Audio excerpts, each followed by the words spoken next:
Hello everyone, welcome to Exam Shastra. As I main answer writing program to Azipra continue korisu. So as a GS paper 2 pra important duta question ami loisu jetu news ot bahut besi asile. First topic is about see Panchayati Raj institution. ठीक है sir. So this is the question, what is the present financial condition of Panchayati Raj institutions? Conditioner kotha koa koise financial condition no kenuka hoy amar PRIs or analyze the hurdles PRIs face in generating internal revenue and suggest measures to strengthen their financial autonomy. তো কেনেকুৱা ধৰণৰ hurdles panchayat ৰাজ ইনষ্টিটিউচনে face কৰি আছে basically internal revenue generate কৰাৰ ক্ষেত্ৰত আৰু কি মেজাৰ্স আছে হেতু সাজেষ্ট কৰিবলৈ দিছে to strengthen the financial autonomy of Panchayat Raj institutions. তো ইয়াৰ লগত এনেকৈ এটা ষ্টাৰ্ট কৰিব পাৰি যে 73rd and 74th এমেণ্ডমেণ্ট আমাৰ কনষ্টিটিউচনে কি কৰে, it empowers local bodies in India for self governance. ঠিক আছে, or self governance including fiscal devolution and revenue generation. So basically কোনে এম্পাৱাৰ কৰে PRI জক 73rd 74th amendment for fiscal devolution, okay, revenue generation or ক্ষেত্ৰত emancipating from this central acts various states Panchayati Raj institutions or Panchayati Raj acts have made provisions for taxation and collection. So এনেকৈ এটা simple start এটা কৰিব পাৰোঁ আমি presentation to introduction part to. Now যদি direct খুদা যায় main body যোনটো আছে সেই বডি পাৰ্টৰ কি খুদা হৈছে যে বৰ্তমান সময়ত ঠিক আছে বৰ্তমান সময়ত আমাৰ প্ৰেজেন্ট ফাইনান্সিয়েল কন্ডিশনটো কেনেকুৱা হয়.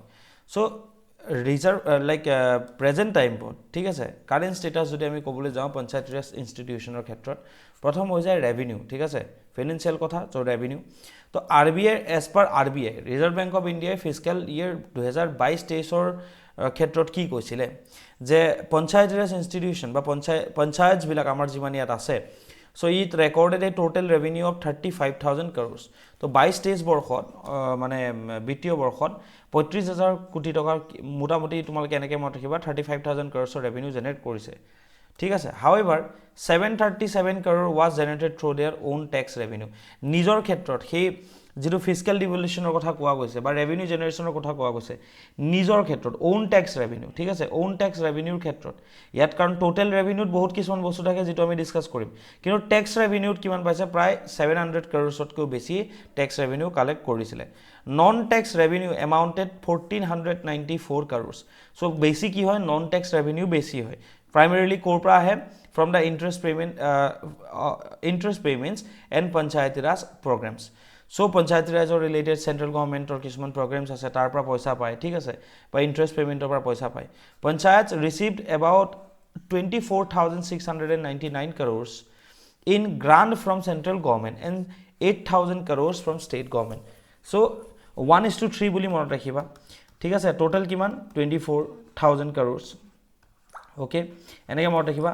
তাৰে এভাগ হ'লে কিমান হ'ব almost approximately 8,000 crore. So central গভৰ্নমেন্টৰ পৰা যিমান আহিছে তাৰে মানে 1/3 ষ্টেট গভৰ্নমেন্টৰ পৰা আহিছে. তো 24,000 crore মনত ৰাখিবা. ষ্টেট গভৰ্নমেন্টৰ পৰা কিমান আহিছে 8,000 কোটি টকা লাভ কৰিবলৈ সক্ষম হৈছিল আৰু এজ এ হোল সেন্ট্ৰেল গভৰ্নমেন্টৰ পৰা 24,000 কোটি টকা লাভ কৰিবলৈ সক্ষম হৈছিল. এপ্ৰক্সিমেটলি 25,000 কোটি টকা বুলি মনত ৰাখিব পাৰা. ঠিক আছে, সো এইখিনি বস্তুলে ফ্যাক্টস এন্ড ফিগাৰখিনি চাই লবা. টোটাল কিমান ৰেকৰ্ডেড ৰেভিনিউ কিমান হয়, ট্যাক্স ৰেভিনিউ কিমান, নন ট্যাক্স ৰেভিনিউ কিমান, সেন্ট্ৰেল গভৰ্নমেন্টৰ গ্ৰান্ট কিমান পাইছে, এই গোটেইখিনি. So it is about revenue. Next হৈ গ'ল ৰেভিনিউ পাৰ পঞ্চায়ত. এতিয়া ৰেভিনিউ যিটো আহিছে সেইটো আমি পাৰ পঞ্চায়ত হিচাপত চাম, প্ৰত্যেকটো পঞ্চায়তৰ হিচাপত. So every panchayat earn ₹21,000 for its tax revenue. ঠিক আছে, মাত্ৰ 21,000 টকা ট্যাক্সৰ পৰা পায় প্ৰত্যেকখন পঞ্চায়তে আৰু 73,000 টকা নন ট্যাক্স ৰেভিনিউৰ পৰা. নন ট্যাক্স ৰেভিনিউ মানে তোমালোকে কি ইতিমধ্যে গম পাইছা. Conversely grants from central government amounted to approximately 17 lakh per panchayat with state government granting totaling of 3.2 lakh per panchayat. So যদি পাৰ পঞ্চায়ত হিচাপত চাবলৈ যাওঁ ন তো 21,000 টকাকে কি ট্যাক্স ৰেভিনিউ তেওঁলোকে কালেক্ট কৰিছে. I am so yes tax revenue collect কৰিছে আৰু প্ৰায় 73,000 তেওঁলোকে ৰুপিজ নন ট্যাক্স ৰেভিনিউৰ পৰা কালেক্ট কৰিছে সেই বৰ্ষটোত.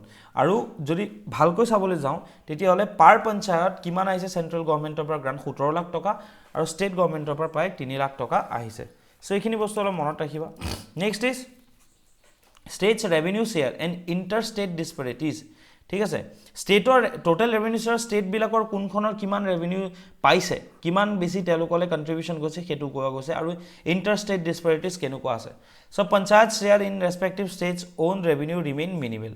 Okay, for example, in Andhra Pradesh, revenue receipt of panchayat from just 0.1% of the state's own revenue, while in Uttar Pradesh it forms 2.5%, highest among the states. ঠিক আছে, UP 2.5% state revenue like যেটো revenue আছে, okay, so হেতু কৰবা পোৱা গৈছে, যেনেকৈ Andhra Pradeshৰ ক্ষেত্ৰত revenue receipt of panchayat is just 0.1%. Okay, বহুত কম, কিন্তু UP 2.5%. Next is there are wide variation among the states regarding average revenue earned per panchayat. তো এনেকুৱা নহয় যে সবেই আমাৰ যেনেকৈ ইয়াতে কি হৈছে প্ৰত্যেকটো ক্ষেত্ৰত আমি কি কৈছোঁ যে 17 লাখকে গ্ৰান্ট পাইছে চেণ্ট্ৰেল গভৰ্ণমেণ্টৰ পৰা, 3 লাখতকৈ বেছি ষ্টেট গভৰ্ণমেণ্টৰ পৰা পাইছে, টেক্স ৰেভিনিউ 21,000, সবৰেতো একেই নহয় ন, so' wide range of disparities is there, ঠিক আছে, disparities are there. So' Kerala and West Bengal lead with average revenues of over 60 lakhs and 57 lakhs per panchayat. So বহুত বেছি কেৰালা এণ্ড ৱেষ্ট বেংগলত. The revenue was over 30 lakhs per panchayat in Assam. অসমত কি হয়, প্ৰত্যেকটো পঞ্চায়তে 30 লাখ টকাতকৈ বেছি ৰেভিনিউ পাইছে, along with Bihar, Karnataka, Orissa, Sikkim and Tamil Nadu. States like Andhra Pradesh, Haryana, Mizoram, Punjab and Uttarakhand have significantly lower average revenues, less than 6 lakhs per panchayat. So পঞ্চায়তত তাত ৰেভিনিউ কি হৈছে, বহুত বেছি কম হৈছে, including কি কোৱা গৈছে আন্ধ্ৰ প্ৰদেশ, হাৰিয়ানা, আমাৰ নৰ্থ ইষ্টৰ কোনখন আছে, মিজোৰাম আছে, পাঞ্জাব এণ্ড উত্তৰাখণ্ড. বুজি পাইছা কথাটো? Okay, so' next is hurdles. It is all about hurdles. কি কি হাৰ্ডেলছ PRIs বিলাকে ফেচ কৰি আছে পঞ্চায়ত ৰাজ ইনষ্টিটিউশ্যনে? প্ৰথম কথা হৈ গ'ল কি, তোমালোকে ইয়াত দেখিছা যে সবতছে বেছি চ'ৰ্চ অফ ৰেভিনিউটো ক'ৰ পৰা আহে, গ্ৰাণ্টছৰ পৰা আহে. So' excessive reliance on grants. Second is disparities across the state, যিটো আমি ইয়াত দেখা পাইছোঁ, সবৰে বেলেগ বেলেগ, আন্ধ্ৰাৰ 0.1%, UPৰ 2.5%, মনত ৰাখিবা. এইখিনি যিখিনি আছে ন, ভালকৈ যদি চোৱা ইয়াতে গম পাবা, ইয়াতো গম পাইছা ন ক'ত কিমান আহে. চ' ডিছপেৰিটিজ আৰ দেয়াৰ, ঠিক আছে, গ্ৰাণ্টছৰ ওপৰত বেছি ফ'কাছ কৰা গৈছে, ঠিক আছে. General aversion towards generating own income, incentivization by the state governments, okay, impediments due to freebie culture. So' freebie কালচাৰৰ কাৰণেও কিছুমান ইছ্যু আহিছে. ফ্ৰীবি কালচাৰ মানে গম পাইছা যিবোৰ স্কিমছ এণ্ড এল'কেশ্যন গভৰ্ণমেণ্টে দিয়ে, okay. Next part these suggestions, ঠিক আছে, তোমাৰ কি ছাজেশ্যনছ থাকিব regarding strengthening the financial, that means the financial strength, okay, or boosting the financial strength of Panchayati Raj institutions in India, okay. প্ৰথম কথা হৈ গ'ল কি, recommendation of expert committees report. কি কৈছে যে property tax, cess, okay, that is levied for a specific purposes, basically for education, health, যাৰ কাৰণে চেছ লগোৱা যায়. কিহত? চেছ অন লেণ্ড ৰেভিনিউ, ঠিক আছে.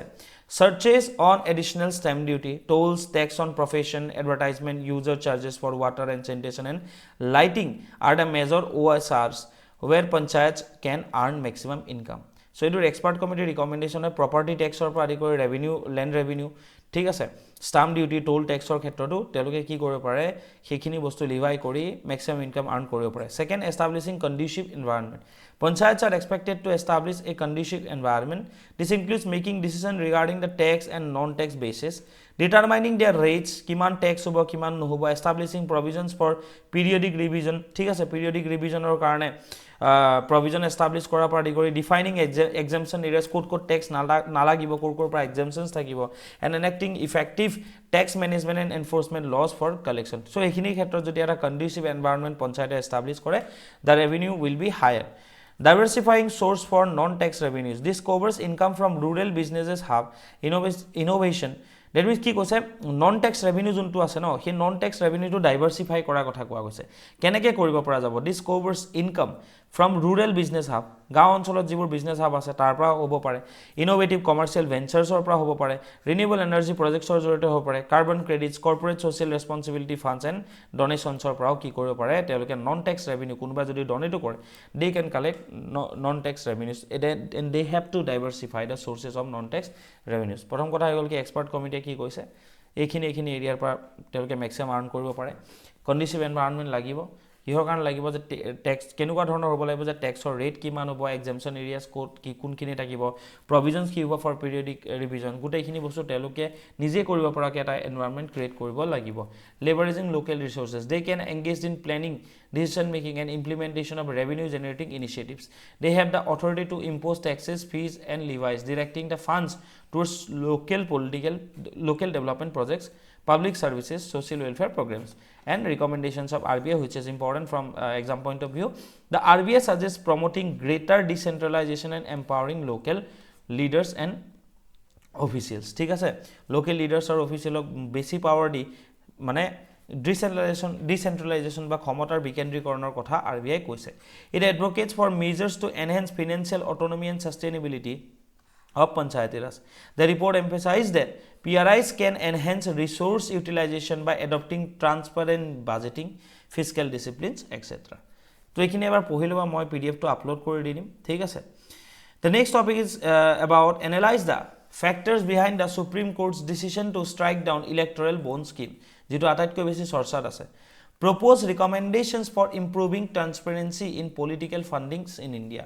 কোৱা গৈছে যে কি কি কাৰণৰ কাৰণে সুপ্ৰিম কোৰ্টে কিহৰ বাবে সুপ্ৰিম কোৰ্টে ইলেক্টৰেল বন্ড স্কিমটো ষ্ট্ৰাইক ডাউন কৰিলে, আৰু কোৱা গৈছে যে কিবা ৰিকমেণ্ডেশ্যন আছে নেকি for improving transparency in political funding in India. ঠিক আছে.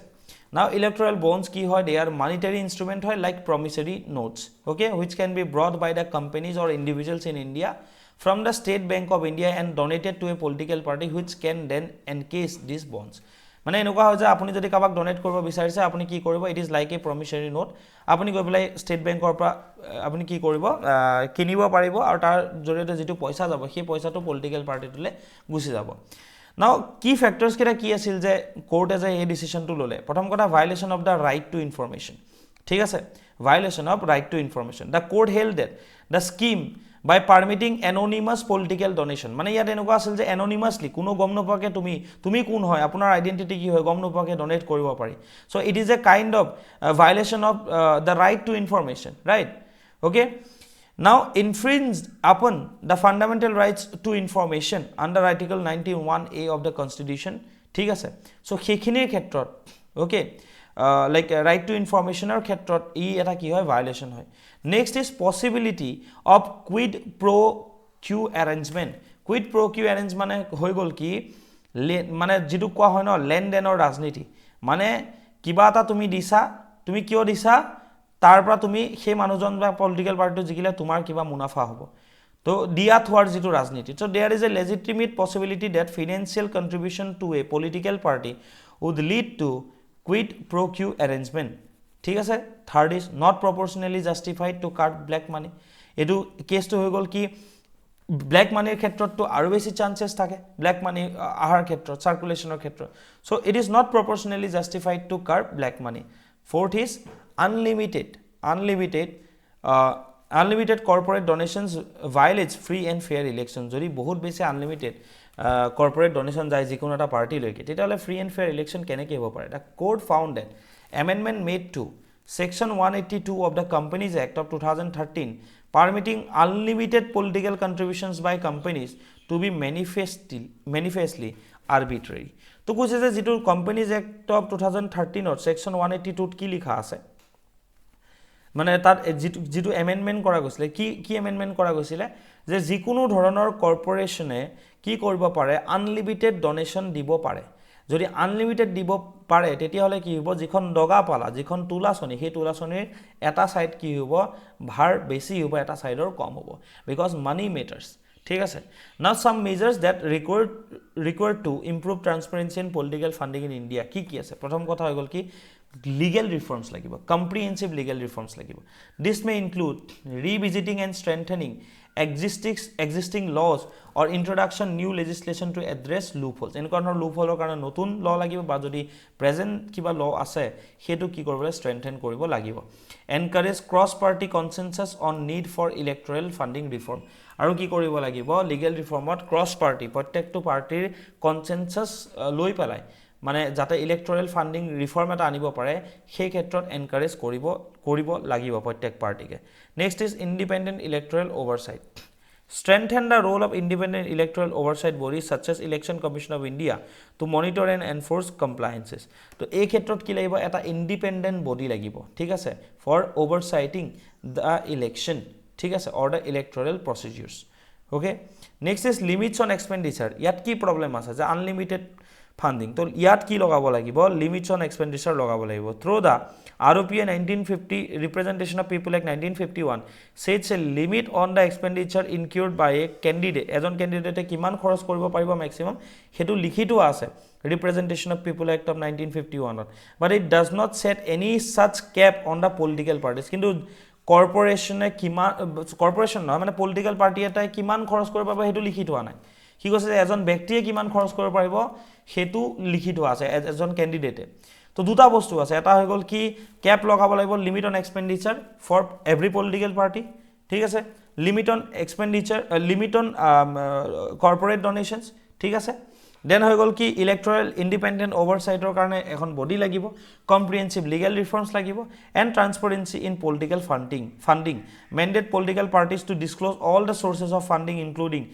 details of donors and the amount received আৰু যেটো anonymous voting or provision আছে anonymous donation or provision আছে হেতু আতৰাব লাগিব now what should be the conclusion by embracing transparency in electoral funding কি হ'ব আমাৰ যিখন নেশনৰ যিখিনি মানুহ আছে হে মানুহখিনি ডেমোক্ৰেটিক ইনষ্টিটিউশন বা ডেমোক্ৰেটিক যেটো মানে সিস্টেম তাৰ ওপৰত বেছি নলেজ আৰু কনফিডেন্স বিল্ডিং হ'ব ঠিক আছে and that their choices are influenced by ideas and value not by funding or money ঠিক আছে that's all for today see you in the next video thank you for watching exam sastro